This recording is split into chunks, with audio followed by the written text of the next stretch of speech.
Thumbelina. What?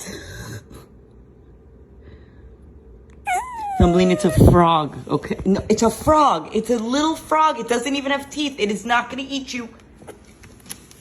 Not gonna eat you. Okay.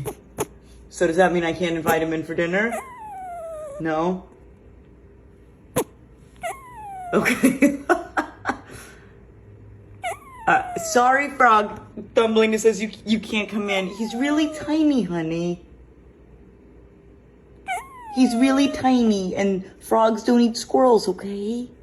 They don't even have teeth. Yeah, I swear. No? Okay. All right. Sorry, frog.